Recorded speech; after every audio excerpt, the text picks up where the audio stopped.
Thank you, Miranda, and welcome everybody all over the world.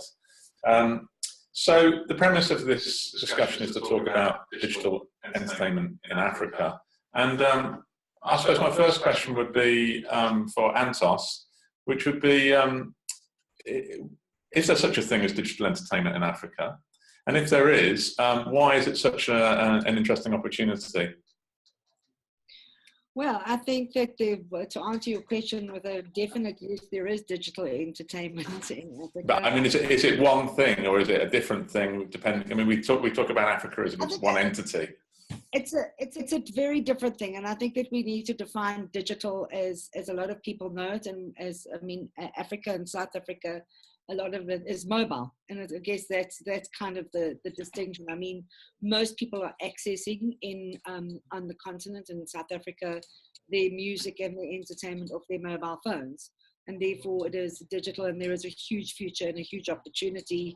We've seen it proven. I mean, we're probably one of the few continents that still have CRBT as our main revenue as far as music is concerned, and we're now seeing the explosion of people accessing content on their mobile phones and through digital, and the likes of music being accessed on various platforms throughout the continent. So to answer your question, absolutely, and I think that therein lies the opportunity. Mobile, I think there are very few other formats that can offer you a consumer base of hundreds of millions for entertainment to be accessed directly to the consumer. And what's unique about digital content in Africa, would you say? I mean, you've alluded to the mobile first nature of it.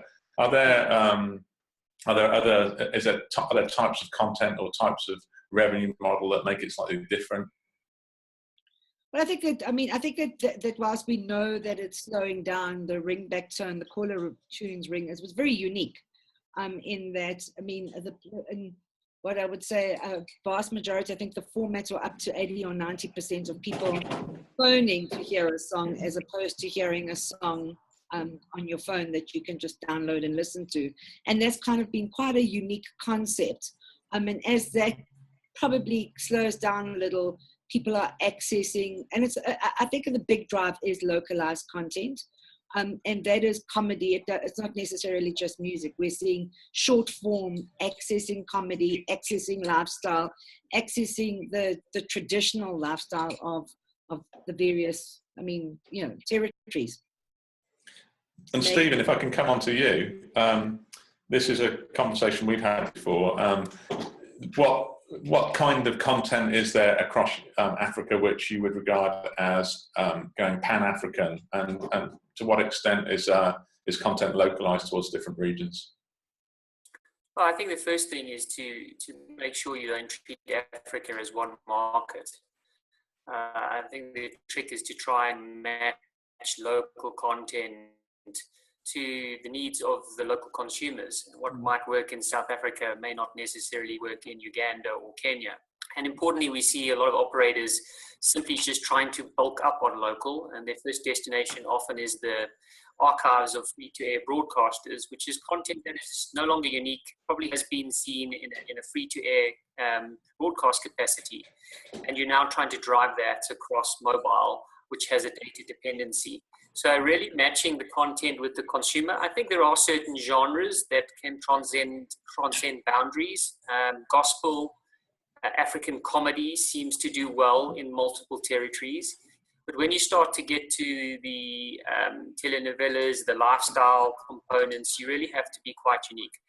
There's also this kind of undertone that every operator must have local and international takes a backseat. I don't think the argument has been won yet as to, is local more relevant, or was international content just not accessible? And it's only been really accessed through piracy. And pair that with the mobile platforms, billing systems, ecosystems, because if you're expecting African consumers to take out a credit card and subscribe for lengthy periods, you're going to lose the war, even if your content is a perfect match with the market. I mean, obviously you brought up a lot of areas that we're going to be discussing, you know, the data issue, the payments issue and so on. But before we come on to them, maybe you could just elaborate a little bit on how you source some of this local content, whether you generate it yourself, and if so, how do you make that self-financing? Again, I think that when you operate across multiple markets, it's quite a difficult task. And the African content aggregation services are definitely maturing. There's certainly more and more people playing in this space, more businesses playing in this space. I think there's a real big opportunity, though, to open up your OTT VOD platforms or music streaming services to allow our local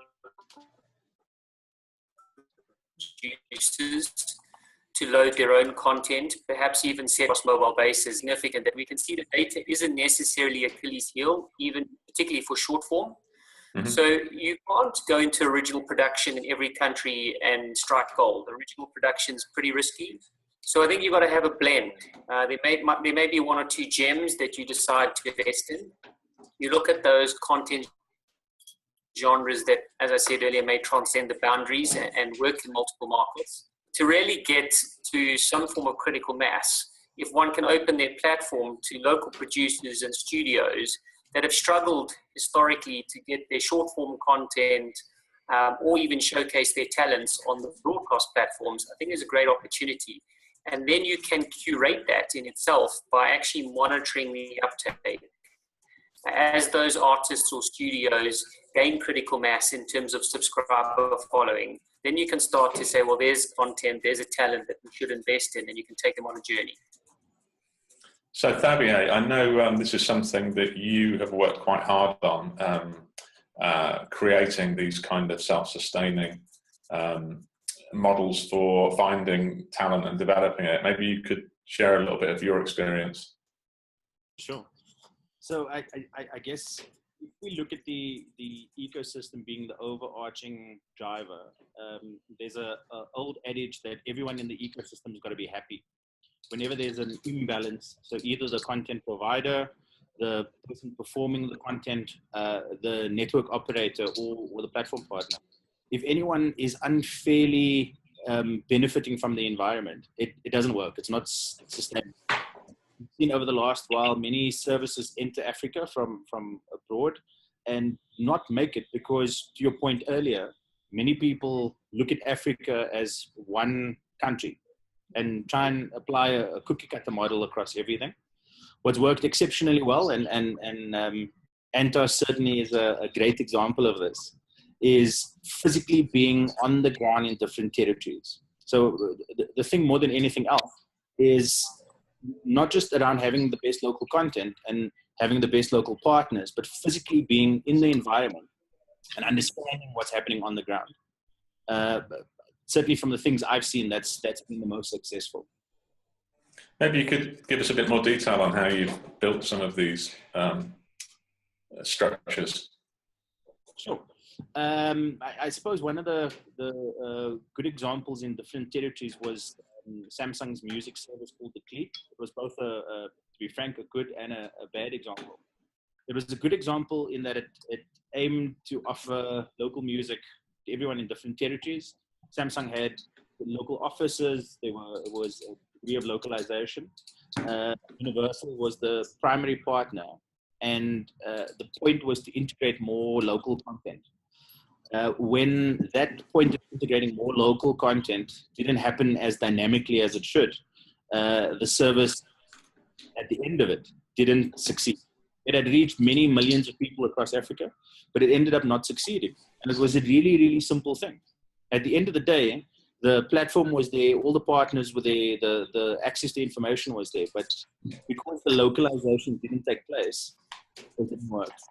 So I suppose that was a good example of something that didn't work in the territory.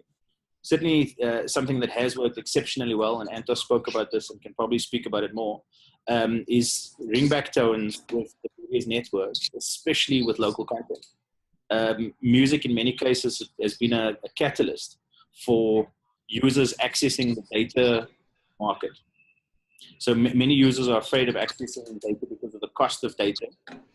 music, because there's this emotional link to the actual music, has created a way for many operators to link to their consumers, and get their consumers to interact with content and with data consumption, and go on to use other services like educational services, or in Stephen's case, video services. Okay, NGOZI, I hope you can see me. I don't know, is NGOZI on the call? No, I think she's just dropped out, unfortunately. So Peter, maybe I can come to you. We know that operators in South Africa, in Africa, have a slightly probably more influential in the content space than they are in the rest of the world. Maybe you could tell us a little bit about your plans for being a content company, being a media company. Yes, well, I believe that content, and certainly local content, will be the big differentiator in the future. And for that, you need to make sure that there's a good flow of income streams towards local content providers. And like Steve said, we don't always know who's going to win, as long, but the public can vote. But it is important to source that locally, and as an operator, also not just get involved in distribution, but also get more and more involved in not necessarily production, but get very close to production. How are you doing that? Well, I mean, in Angola, we are in a unique environment that there's not many other operators. So we already have very close relationships with the artists who earn a lot of their money through ringback tones. And that creates a good format to continue building on. We have music streaming service where we give the artists as well a platform if they want to launch their new album, and they launch it through our Kisom service. So it is those cooperations with artists which make the service alive. And how do you manage that process? Do you have internal content teams who look after those relationships, or do you work with intermediaries? Well, that's always intermediaries in terms of agents, but we have our own content teams who set up the relations and who, on the one hand, manage the platform. We have technical partners who actually run the platforms for us. So it's more the communication on the platforms we do ourselves. And is content and digital content regarded as a profit center for a company like yours? Is it, or is it really a sort of a way of extending your brand and retaining loyalty and avoiding churn? No, I definitely think it's a profit center. I mean, we don't run it as a charity. So. Thank you. And ANTOS, how do you feel about the operator's role in the ecosystem? Obviously, speaking from I'm speaking to you from the UK, where from a personal point of view, I've been writing about this market for maybe 15 years, and I've seen the operators in my market go from not understanding content to thinking they're content companies to walking away from it and allowing over-the-top companies to more or less control the space. We're seeing them come back a little bit more now with their billing relationships and so on, and we can talk about that later. But what do you think the role of the operators is in your region, and how do you think that might evolve? Will it go in a similar direction to how it has in more mature markets? Yeah, so I mean, I know historically, I probably go hot and cold on this, but the reality for me is I do believe that the way we're going to access the consumer on a continent is through the network operator. We have a massive captive audience. And so I see the big opportunity. However, it doesn't necessarily mean that the operators have been playing nice, and we know they haven't been playing nice. And I think it's been a massive issue.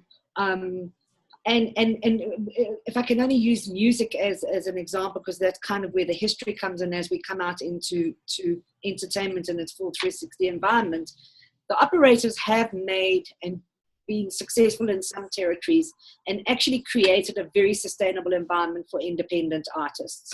And we have to give them credit for that. However, not in all territories, and also we understand that too, that they haven't been fair a lot in terms of the revenue splits. And that's been a really great challenge for artists, because any revenue is good revenue on the continent. I think that the network operators have come to realize, and I'm encouraged to see that they're looking at far more lucrative deals for the artists. The revenue splits are far more competitive, and I think that the biggest concern that I have with network operators is that they don't understand the content business. And so we get into this murky ground where platform providers are content providers, and it becomes, they don't understand the content. So now you're suddenly having someone who's sitting somewhere trying to curate content, and they Google search traditional music, and it's really not the curation of music has become very diluted. And that is the big challenge with the network operators. They need to be able to access content, and they need to have more people that understand the content business running their business, as opposed to trying to be all things to all men, women, and everybody. So the future for me is definitely the network operators they need to be at the table. I think that entertainment, and I talk specifically from a continent perspective, that entertainment will be delivered through mobile, and definitely because of the loyalty to network operators. But they need to start, you can't have your cake and eat it, and we keep on saying this. You can't be content, you can't own content, you can't own the data. You have to share, and there's a sustainable environment for the industry. Entertainment as a whole, coming back to what Stephen said also, is that we need to be able to, how they have successfully created music in a lot of these territories. We now need to extend that there are some amazingly talented film directors, producers, and that is kind of the ecosystem that we're looking for. Not to take away from the network operators, I also think that there's a great opportunity for new platforms that are coming onto the continent to play and make content available at the price that the consumer is prepared to pay. And back to everybody's point is that each territory has to be treated differently. So as a wrap, in terms of your question, I think that the network operators are definitely part of the future, but they do need to come to the table in terms of how they play in content. You kind of implied that they, if operators don't really have that specialist knowledge, the easy option for them is to go to the big multinational players. So maybe you could tell me a little bit about what kind of impact Spotify and Netflix and some of these guys have had in your territory, if any. Spotify is not here yet in South Africa. I think that there's a very, very cautious approach to it. I think iTunes and Apple Music has been here for a while, but it caters to a premium market. And I think that Netflix too is catering to a premium market. But if you want to use the current situation with with mobile TV or television, I think there's a very disruptive audience going on. We see DSTV coming with a far more lucrative offers as far as making it more affordable. And I think that for me is the biggest challenge that we have, is making it affordable, and also having plans that are not just monthly, because people in entertainment for us, and we've seen this through the history with music, is that people want to be able to go in and out of it. They want to listen to music today and know that they got R2 or R5 to have to be able to stream the whole day, but tomorrow they may not have that R2 or R5. And I guess that the guys that are all sitting this have seen the access. Everybody talks about the growth of smartphone, but what we're not seeing is the growth of content on smartphones, because people are not accessing and streaming content. Then you have very disruptive models coming in, like Jukes, who make music far more affordable to the market, and are ready to play and understand the market. And I think that whilst people don't try and bring a Eurocentric or a Western model, and this is with no disrespect, because we are talking about people who are hungry for content and entertainment, but need to make it affordable. So when you're paying for data and you're paying, I don't know what, $59 or $69.99 or whatever it is, $10 or $20 or $30 a month, it doesn't make sense. I think that Netflix has been a great disruptor, and recently the launch of Cell C and Black, just again very disruptive because it's the OTT model. Jukes, I think, is playing a big model in terms of this, trying and taking time out in the industry to really look at what is affordable from a streaming. So, because I do naturally think that everybody's going to streaming, but we haven't got the model right in terms of revenue, in terms of pricing and billing and data. Right. Once someone gets that model right, it's going to blow, because we're all hungry for entertainment. I don't know if NGOZI can hear me or we can hear her. Maybe you can say hello to us if you're there. Hi guys, I'm here. Ah, good. Okay. So I'm going to come to you. So you're in Nigeria with IFLIX, which is a kind of an alternative to Netflix with a much more local flavour. I'm sure you can correct me if I'm wrong on that. But we just heard from ANTOS about getting the payment models and the business models right on streaming. What's been your approach and what's worked for you so far? So several things. First of all, I think our pricing model has been good for us in terms of being able to disrupt the issue with propensity to pay, which I think in Nigeria is quite low. And to be honest, partnering with operators has also been almost a big win and a no-brainer, and like almost the only way to go. The telcos sit on the data infrastructure. The content we have is digital and mobile. They have an existing subscriber base. They have marketing assets. They have payment channels. We don't have mobile money. And yes, we will not use credit cards for such payments because that's not the consumer behavior. And so paying with airtime then becomes fundamental. And you're right, ANTOS, they don't understand content. So the biggest concern, the biggest issue is finding a business model that actually works. Primarily, the issue is that because the telcos understand that they sit on the infrastructure, they will be very unfair with the content splits. And so depending on how you source your content and how much you pay for it, it then becomes a real challenge when they do anything, a 70-30 or a 60-40 split. How do you compete in the market? What do you charge to a consumer base that does not have, not only not the propensity to pay, but they don't actually have the consumer behavior of paying for content? And then how do you disrupt, an environment that is not regulated when it comes to piracy? And so we have had some major challenges, but I do think that because our data, because our content is acquired at a particular price, we're able to position ourselves at less than $3 in the market. And so we are positioned to be more disruptive than a Netflix, for instance, that is not only still charging in dollars, and so really only targeting like 1% of the Nigerian consumer base, because you have to have a USD card or whatnot. And then, of course, also being able to do partner with the telcos to pay with airtime, and then do daily and weekly collections, because that's another thing that's very important. We're not used to the subscription model where you pay for a month and then enjoy. We actually would rather pay more, interestingly enough, when you look at how much you spent over the month, but we'd rather collect on a daily basis. And so those are some of the things that we've done to be successful in Nigeria.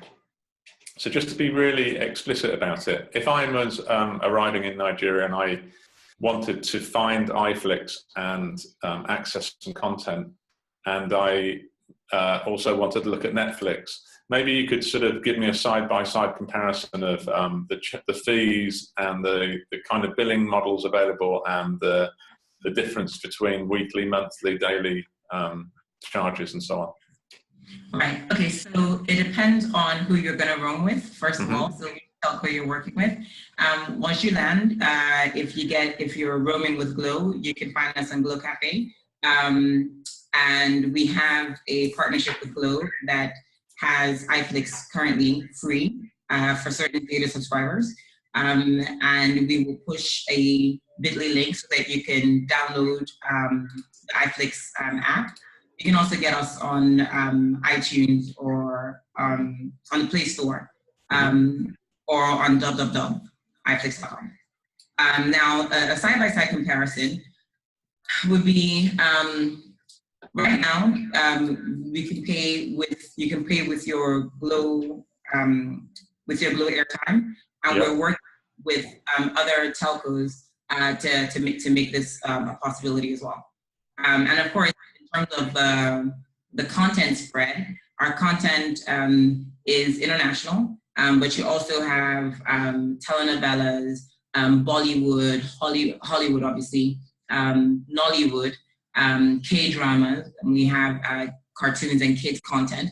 And so we have a wide variety. Of course, we have documentaries and we have sports content as well.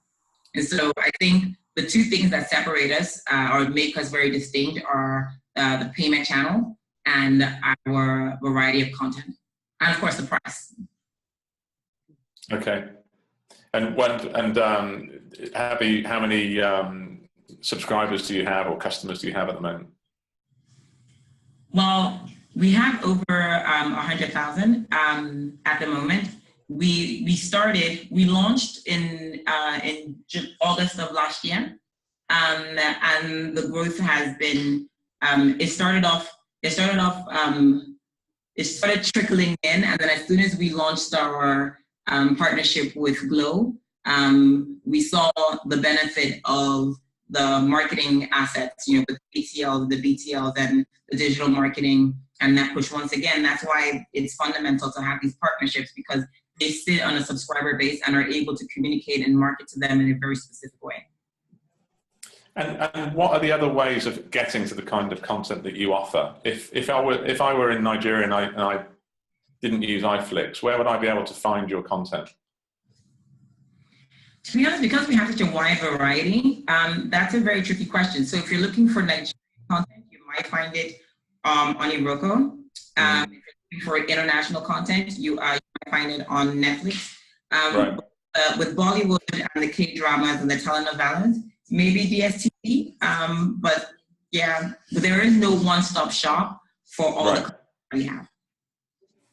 Okay, well, Stephen, I hope you can hear me and see me. If I can come back to you, NGOZI's kind of talked about the billing systems required to encourage African consumers to sort of try out this kind of content. I know that you've worked quite hard on direct carrier billing integrations. Maybe you could tell us how important that is.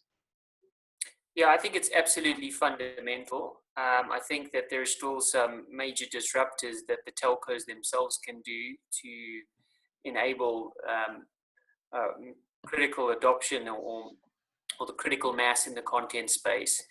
I think a lot of the panelists have touched on it. If you look at Netflix, our intelligence says that across all the markets in Africa, they've got less than 200,000 subscribers. If you take NASCA's Showmax platform, also talking to a premium market, they've just pushed through the 200,000 mark, and they did that by offering DSTV subscribers in South Africa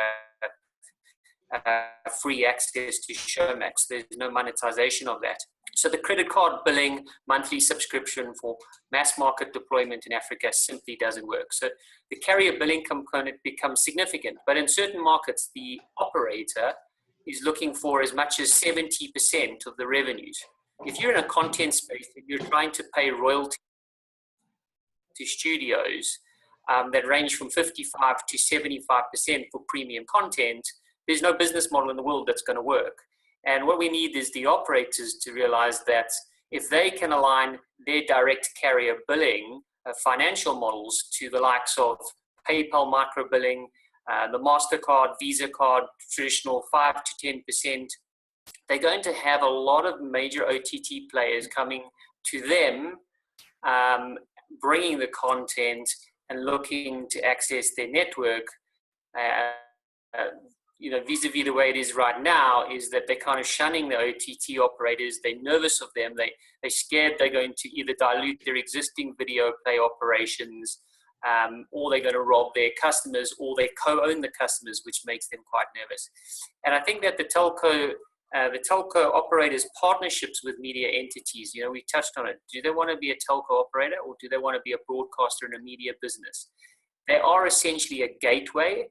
They have the billing platform. They have unbelievable big data, And content can really help them engage with their consumers. They've just got to make it more commercially viable and more accessible.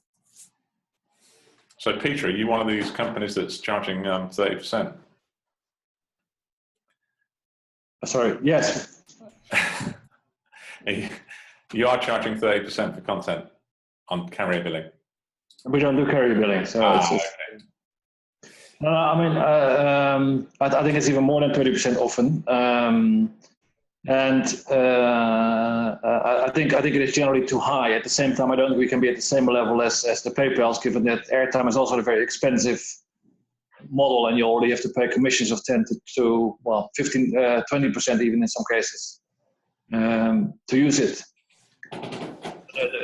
It's the whole value chain which is an issue, not just the operator. Although the operator, given the value-added services and ring-back tone experience, has been a bit greedy. So why aren't you doing carrier billing, and how do you charge for content on your portals? Well, we charge for content through airtime. So I mean, we effectively charge that ourselves. We don't have third parties using us just for billing. That's what I'm trying to say. Okay. And obviously, many of our speakers so far have alluded to the data issue. How do you tackle that with customers who presumably are acutely conscious of how much data costs? So how do you make content accessible to them? Yes, well, I mean, it is two components. I mean, one, price is certainly a component. But the price also has to be realistic, because rolling out data networks is quite expensive. But the other thing I've found is that a lot of the content produced is not necessarily made for mobile. It's either old content from television, which we're trying to push on a mobile phone, which is A, too heavy in quality, and B, too long. So I think certainly for the mobile phone, there's a big demand for short form, and with the quality which is right for the mobile phone. It doesn't necessarily have to go to high definition, because that doesn't work on mobile phone. So if the content becomes much shorter, it's much easier to consume, and the whole price issue goes away. Have you started to offer like flat rated data or anything like that, flat rate content, or data bundles that include a certain amount of entertainment? We do, yes. So our music service is inclusive of data. So we sell either a data bundle, and you can stream music yourself, or you can buy Keysom, our data service, and that's inclusive of data. Our music service, which is inclusive of data. Xavier, what are your thoughts on this? Have you seen data as a hurdle to the progress of the digital content and entertainment space? Yeah, so we've certainly seen the impact of data on what we're doing. The biggest challenge is that we can't. Sorry, just give me 1 second. Sorry, can I come back to you? Thank you. So the biggest challenge is that we're not able to scale quite successfully without models that inhibit that change. So everyone knows that Tencent globally has invested firstly in China, but then across Southeast Asia. And in Southeast Asia, in many cases, is the dominant music service. So we've certainly looked at what we've done in South Africa over the last 7 months. And ANTOS alluded to this earlier. It's been around working with labels and artists in trying to build the music market. Our biggest challenge has been that most consumers are pirating music, but not pirating by downloading from the internet. One person's downloading from the internet and then using apps like ShareIt to share that pirated music or pirated movies with their friends. So the operators don't even benefit from that scenario. We've started looking at how we work more closely with operators, as has many other music services. But I think we're not just there yet. I think operators are keen to find the same model. But it looks like for now, a model that requires investment from both platform companies and operators is what's needed. What about the option of having sponsored content, freemium content with brands and so on? I mean, obviously it's something that you don't always have to charge the consumer for content. Is there an emerging sort of ecosystem that would support that kind of approach? Yeah, in fact, Spotify does that quite successfully, and we can't wait for Spotify to enter the market. It's going to be one of those things where advertisers and brands start thinking about how that business is driven more aggressively through brands engaging directly with their fans who have an emotional connection to music. What we shouldn't forget, and we speak about platforms and music consumption in the third person. And forget that music's about that emotional connection to something. It's the song you heard when you met the person you love. It's what you were listening to when you discovered something, or it's a new piece of music that gets you through sitting in traffic in the morning. It's these little things that music and that soundtrack to your life does. Certainly what we're doing at the moment is looking at how we work more actively with brands. We've seen it happen across other territories that we're in. And certainly from a South African perspective, and as we move into Africa, an African perspective, it's one of our cornerstones. And you're, as Tencent, you're kind of in the social media space. How important is social to the distribution of content? Massive. So over the last while, and ANTOS, again, when she alluded to how we're engaging artists, we've really tried to look at what the narrative is and how artists are engaging their fans. And we've tried to support that journey. So rather than Jukes or Tencent being the hero in the engagement, it's been about the artists speaking to their fans. And social media has certainly been the biggest assistance in that path. And it doesn't hurt, I suppose, that we part of the Media 24 stable. So we've got access to TV and digital inventory that helps us getting these artists to engaging with their fans. But it's about social media, and it's about engaging those fans. But is social a marketing and communications channel, or can it be a monetization channel as well? So Tencent globally has obviously turned that into quite a strong service to be monetized, with pretty much half of China on services, and in Thailand, Indonesia, and Malaysia, quite a large percentage of the audiences. In South Africa, Facebook and not so much Twitter, but really Facebook and WhatsApp are places where people share access to information and where many people are sharing access to their music. In most cases, not monetizing it. And we're trying to create an environment where artists can easily share, so we can reduce the barriers to entry, but also where they can find places to monetize their music. So ANTOS, Fabio's just sort of talked about ways of getting artists in front of people in your specific market conditions. And what kind of new ideas around artist contracts and artist monetization are you looking at? I think that you're kind of doing 360 type deals and that kind of thing, and sync deals. Maybe you can talk a little bit about the opportunity with that sort of those kinds of ideas. I think that we've touched on all the subjects, and when we come back to what is the future of digital entertainment, everything that we've said is we're a full 360 now. It is a brand. So when we look at an artist, we look at an artist holistically. We shoot the behind the scenes.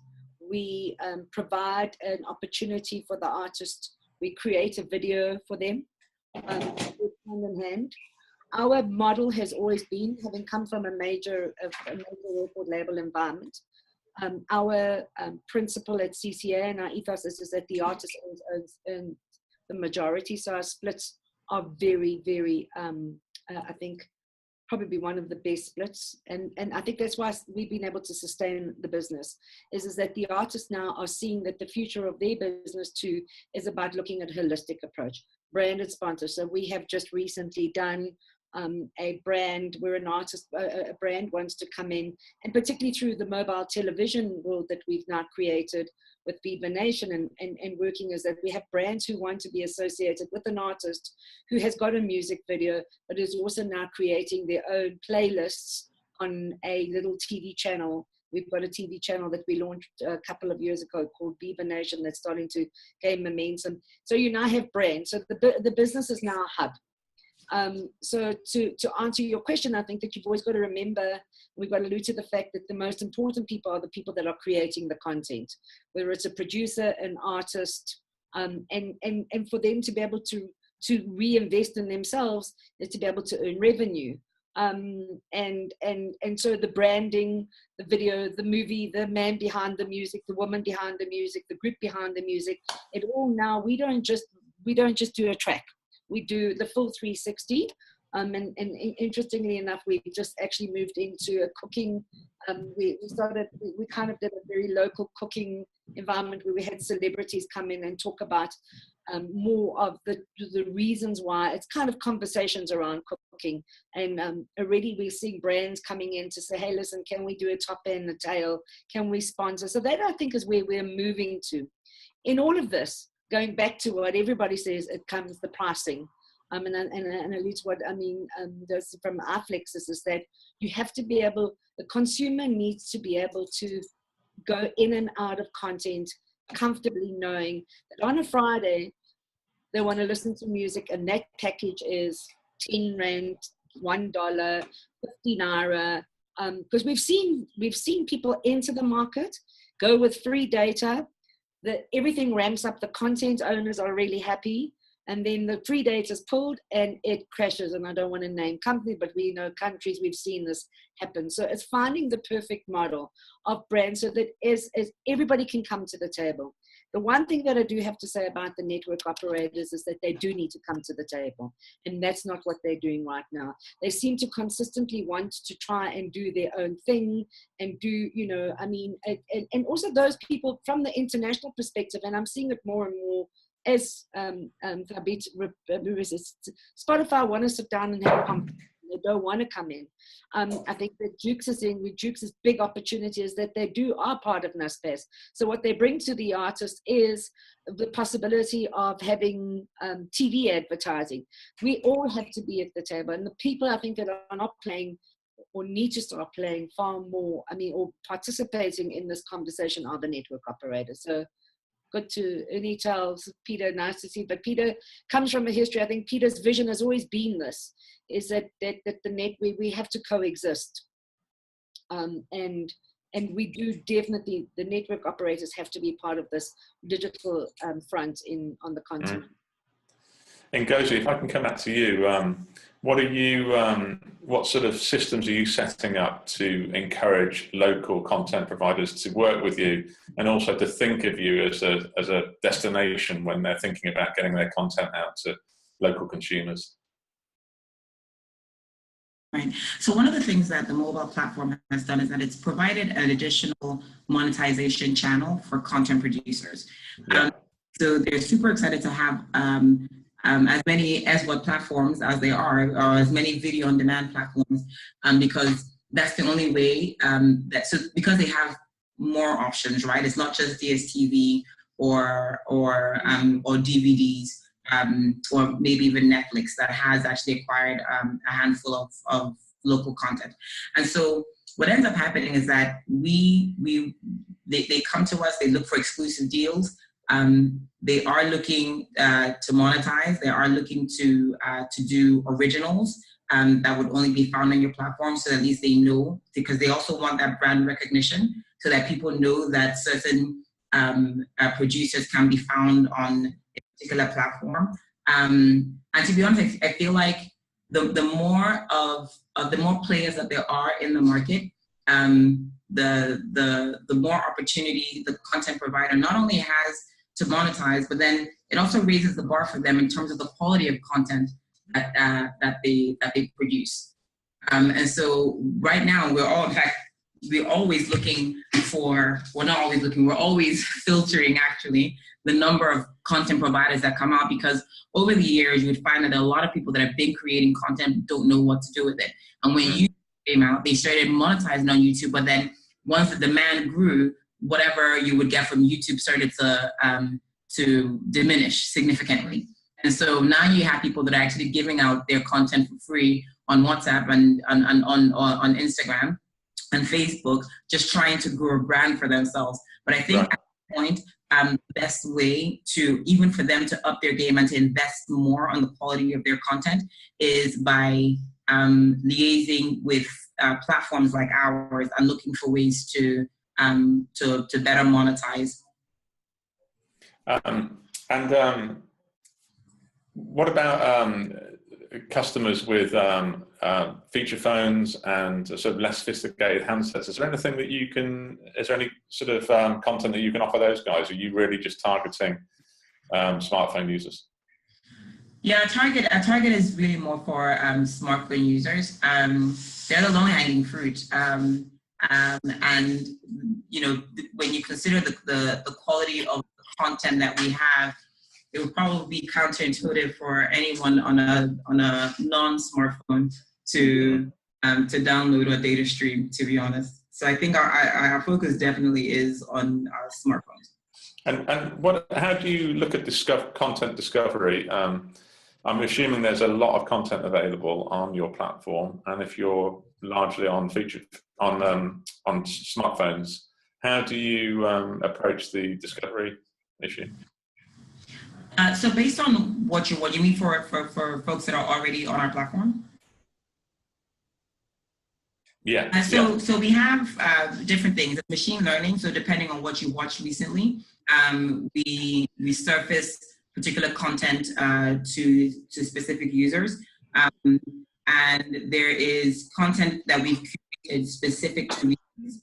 And so if you open IFLIX here in Nigeria, and if you open it in Kenya, the content is curated differently because we look at what the Nigerian market typically watches, and we do a lot of analysis on our data and our content consumption, and then we surface the content that is prevalent in a particular region.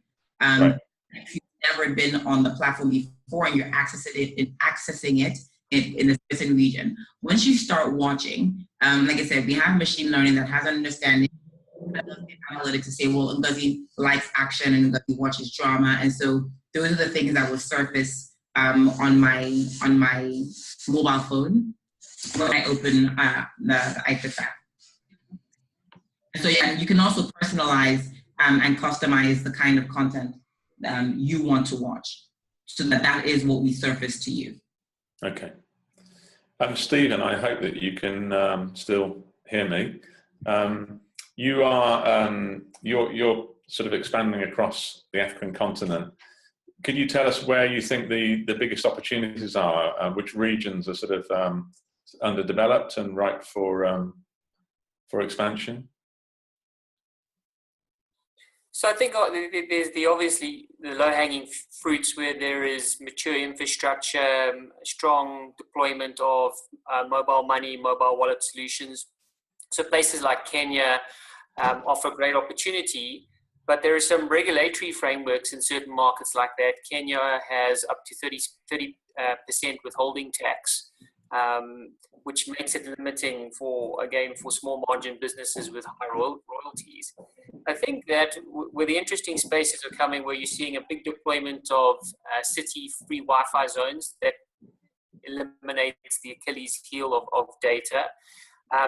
But I think the real, for the telco operators mixing and blending with content providers, I think the low-hanging fruit has been discussed. It's short-form content that's built on a daily subscription basis, particularly if the consumer can use their data balance that they haven't consumed. If I look at our partnership in Zimbabwe, data there is consumed. It's $1 for 500 megabytes for the day, and $2 for 2 gigs a day. And what you don't use in data, you lose. Now, more and more ISPs and telcos are starting to say, let's be fair to the consumer. The remaining part of the data that hasn't been consumed on social media or web surfing, how can we credit that to give them more access to content? They want you to utilize what you've bought to a degree. There is a breakage model there, of course, but those are the big disruptors. And I think the premium services are struggling to get traction. The players that are taking aligned content to the market that's built on those short subscriptions with multiple billing options, particularly carrier billing, mobile money, digital vouchering, wallet solutions. Those are the guys who are going to be able to build critical mass quickly. And off the back of that, they can launch into more premium-based international content and then find the right blend. Right. Okay, Stephen, thank you very much for that. I think we've more or less come to the end of our session. I think we've barely scratched the surface, so we definitely could revisit this. And just a reminder, I think that this is being recorded, so you'll be able to watch it again. We're publishing an article about it on the site as well. So I'm going to thank Peter, Stephen, ANTOS, NGOZI, and Fabier, and I'm going to pass you back to Miranda. Thank you, Tim. So I just want to thank again all of our speakers. It's ANTOS, Peter, Tibet, NGOZI, and Stephen, and to Tim for moderating, and thank you to all of you for joining us. Thank you also to our speakers for bearing with us. We did have a few technical challenges today. So we'll be sharing the recording as soon as it's available, and perhaps we may have an opportunity to meet some of you in person at Barcelona at the end of the month. So thank you very much, and goodbye. Thanks, Miranda. Bye. Bye. Thanks, bye.